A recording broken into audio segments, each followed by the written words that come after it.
All right, it's a Candlestick Chronicles YouTube exclusive. That's brought to you by Lamb Chops, sglambchops.com. Use promo code Candlestick20 when you check out Lamb Chops, the official clothing brand of this podcast. Lamb Chops joined the herd. All right, so Adam Schefter broke some news, today? I guess. Yeah, looks like it. I was going to say for those of you listening, but this is a video exclusive, so you can see that Adam Schefter reported that if the 49ers and Trent Williams can't find a contractual solution, because he carries a $39 million cap number this season, if they can't bridge their difference in their standoff, Williams would be expected to join this year's free agency class, making him one of the premier players available. I guess my question for you, Chris, is what? This is a pretty regular song and dance with Trent Williams, and that he likes his money, he likes his guaranteed money, he likes his security, and he's going into basically the last year of his deal. $22 million base salary, 8.5 signing bonus. There's a restructure bonus that he's already made.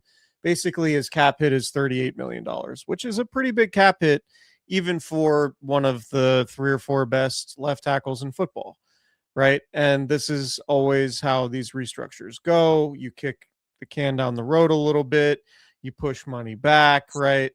And you end up with a big cap hit at the back end of the contract, this being the last year, I believe, of the 6-year well, I guess he restructured to a 3-year, $82 million contract 2 years ago in 2024.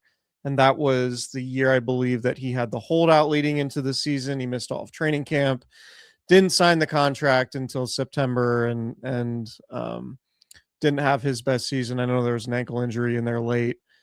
But the point here is Trent Williams is 38 years old, wants a little bit of more guaranteed money, and I'd imagine he wants another year, and with another year going into 2027 as a potential, 40-year-old, or I guess 39-year-old, with that guarantee, he probably wants $20 more million guaranteed. And, who am I to blame him? Who's anybody to blame him? That's a lot of money, and he's probably entitled to that, particularly if he's going to play.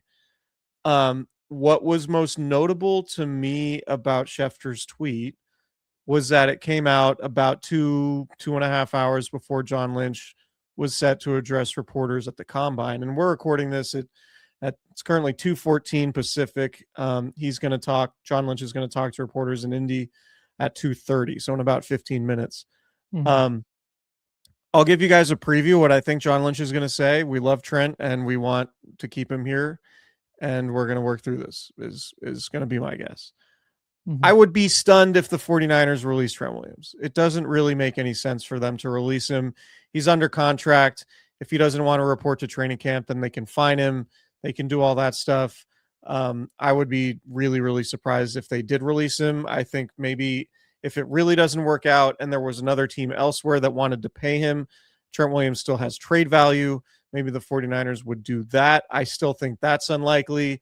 I think this is a classic case of Trent Williams is probably just going to get a new contract at some point over the summer, would be my guess. Or at some point later on this offseason. I think this is just some posturing from Trent Williams' camp saying, hey, we're going to throw a bunch of pressure on John Lynch 2 hours before he has to address the media. He's going to get asked a ton of questions about it. And at some point, these two sides are going to hammer out a deal, and it's probably going to include an extra year and an extension for Trent Williams and more guaranteed money and a lower cap number for this season for the Niners. And we might do this whole song and dance next year, but that's my take. I want to make it really clear here. It is 2:16 p.m. Pacific time, which means John Lynch hasn't talked yet. I would like to predict that John Lynch says that something about they love Trent, they've had productive talks with Trent, and they're not in the business of losing great players, and Trent is one of the greatest. Yeah. Something to that effect is going to be said. I think that's fair. And Trent Williams, while it hasn't quite been like Brandon Ayuk or Deebo Samuel or even Nick Bosa, Trent Williams has quietly been kind of it's been difficult for the 49ers and Trent Williams to continue this relationship contractually. And like, I don't even think it's necessarily anything like, I think Trent Williams and John Lynch have a good relationship. I think this is more about Trent Williams and his agent just wanting to maximize his earnings. He's made what, $220 million throughout his career. He's made $120 million over the last 5 years from the 49ers. Like, this is a guy who's made a lot of money. And he's done so by sort of using his leverage at all times. And he looks at it like, all right, you want to shrink my cap number? Give me more money, give me an extra year, and then we can talk. And they might have hit a snag, and then his agent goes to Adam Schefter. Schefter sends out a tweet, and then we have the news cycle kicking up again with another 49ers offseason story, which they don't love. They know it's part of the cost of doing business, but it's just another 49ers bit of contract drama in the offseason. It's par for the course. They're not going to cut him. Like, it just doesn't. It's a $34 million dead cap hit, and they save like $3 million against the cap or something like that. It's not a lot. So cutting him doesn't make sense. And I mean, maybe you can trade him, like you said. I'm sure a team would be willing to give something up, but I don't know exactly what you're going to get for a soon to be 38-year-old left tackle. Like, there was a team desperate for a starting left tackle. You could get a fourth or fifth round pick, I would think. Right. And that's it. So, okay, cool. You have a day 3 pick. And now you have to now you need to fill that hole at left tackle. And you're probably doing it with a massive question mark in terms of a late first round pick. Even if you do the third overall pick in our draft of draft strategies, tune into Candlestick Chronicles latest episode, and you trade up, like, even if you make a huge leap from 27, you're cracking the top 15, maybe. It's just going to be really tough to find an elite prospect to replace him.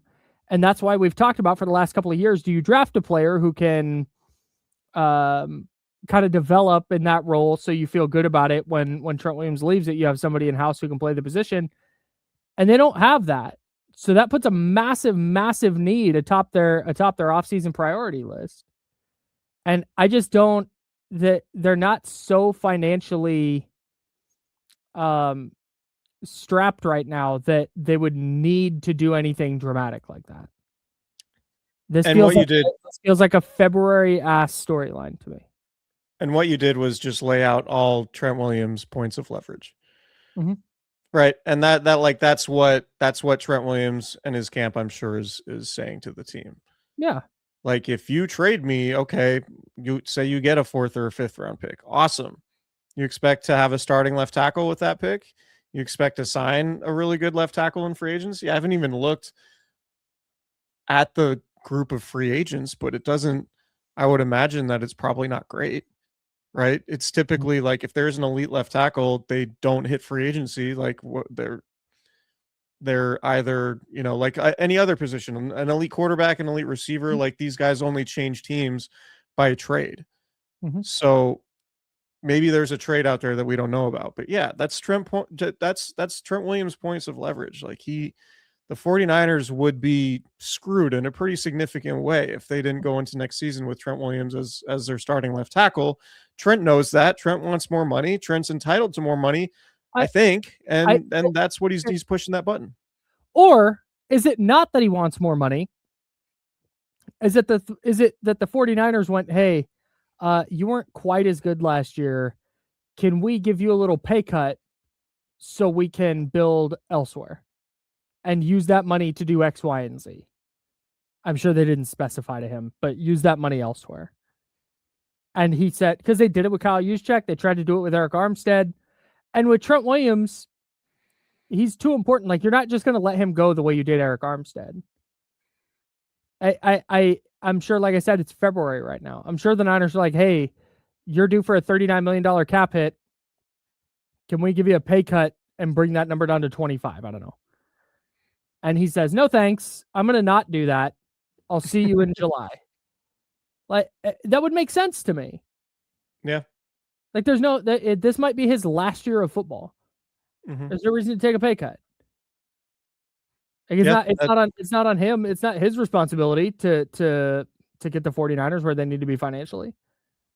It's true.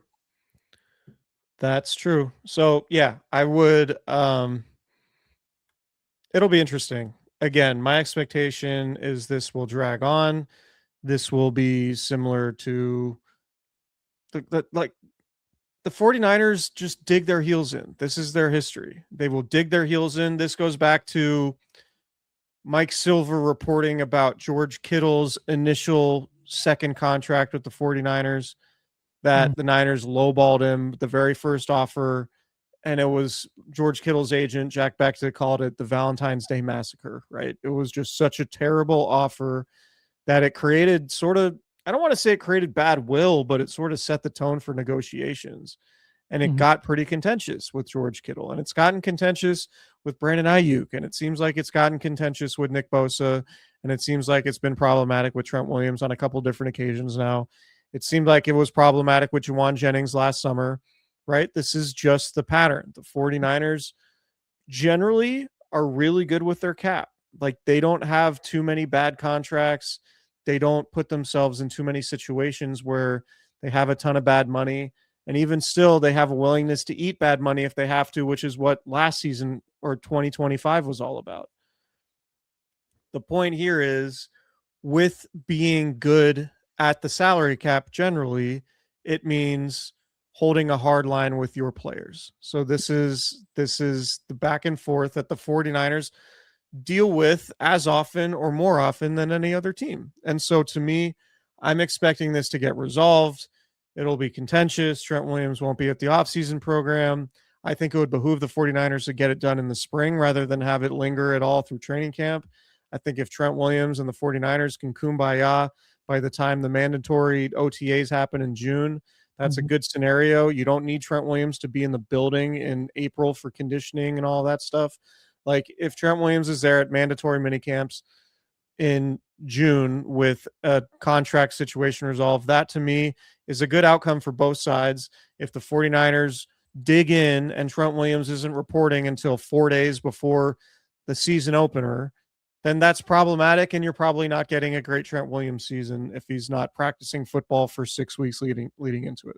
So if I'm the 49ers, I'm trying to get this deal done by June. And that's what I think will happen. It's going to be June or July. And hopefully for their sake, it doesn't linger into training camp. I think it should be noted that according to Over the Cap, the 49ers have $36.8 million in effective cap space, which is the 11th most in the league. Which factors in Trent Williams' $38 million cap hit for this season. Correct. So this isn't a scenario where they're at $36 million, but Trent's cap hit is going to make it -3.